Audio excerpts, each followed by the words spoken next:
Hello students, your most welcome. ये profit loss का important question देखो, जो कई बार रिपीट हुआ है। इस क्वेश्चन को सॉल्व करने के मैं आपको 3 अप्रोच बताऊंगा। आप ये तीनों बेस्ट अप्रोच से प्रॉफिट और लॉस के कॉन्सेप्ट को अच्छे से कवर अप कर सकते हैं।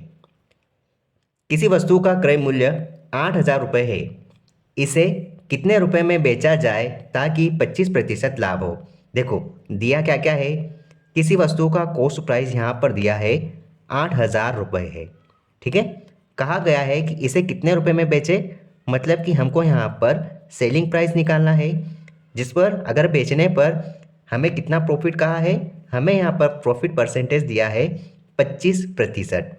हमें निकालना है कि सेलिंग प्राइस क्या होगा।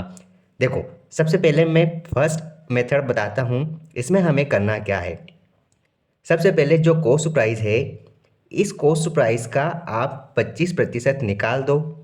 आपने इसका 25% जैसे ही निकाला, हमारे पास 25% आ जाएगा। उसे आप कॉस्ट प्राइस में जोड़ दोगे तो सेलिंग प्राइस का पता चल जाएगा।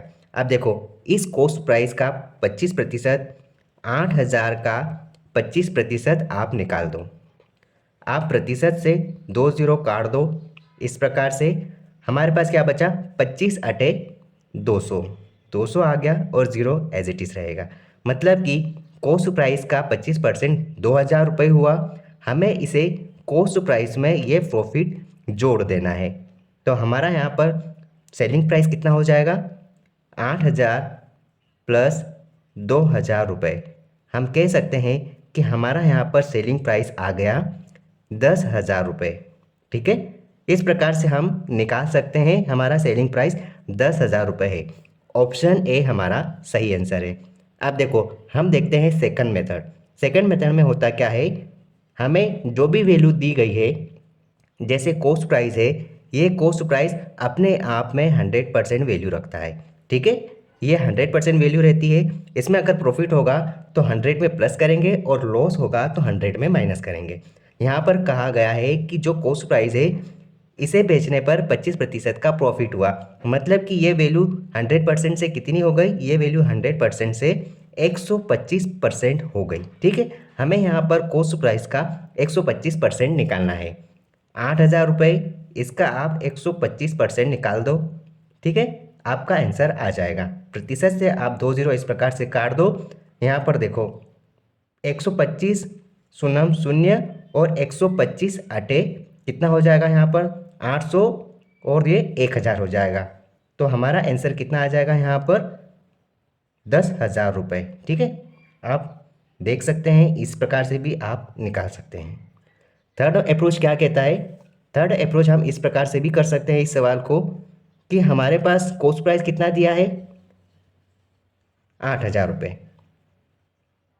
ठीक है। और कहा है कि इस कॉस्ट प्राइस पर जो प्रॉफिट हो रहा है उसका परसेंटेज यहाँ पर दिया है 25%।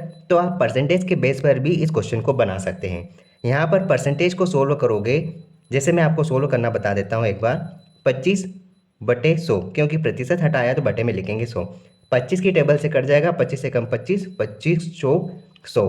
तो 25% की वैल्यू कितनी आ गई, 1/4 होती है। हमें यहाँ पर जो भी वैल्यू नीचे बटे में दी जाती है वो हमारा कॉस्ट प्राइस है। और इस कॉस्ट प्राइस पर कितना प्रॉफिट हो रहा है, 1 रुपये का। जबकि यहाँ पर 4 की वैल्यू कितनी दे रखी है, हमें कॉस्ट प्राइस की वैल्यू दे रखी है हमको 8,000 रुपये। ठीक है। तो इस 8,000 से हम 1 यूनिट की वैल्यू निकाल लेंगे।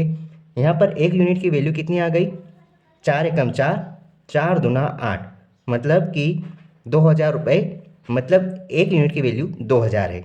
ठीक है। इस प्रकार से हम निकाल सकते हैं 1 यूनिट की वैल्यू 2,000 है। यहाँ पर प्रॉफिट हुआ है 4 में 1 का प्रॉफिट हुआ है, तो टोटल कितना हो गया यहाँ पे, 4 और 1 5। 1 यूनिट की वैल्यू 2,000, तो 5 यूनिट की वैल्यू आप निकाल लो, इसमें आप मल्टीप्लाई कर लो।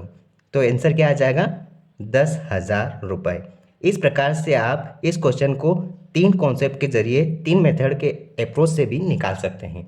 इस प्रकार से आप इस क्वेश्चन को बना सकते हैं। अगर आपको इस तरह के क्वेश्चंस या कॉन्सेप्ट को सीखना है तो आप इस चैनल के साथ जुड़कर कई सारे कॉन्सेप्ट को क्लियर कर सकते हैं। All the best.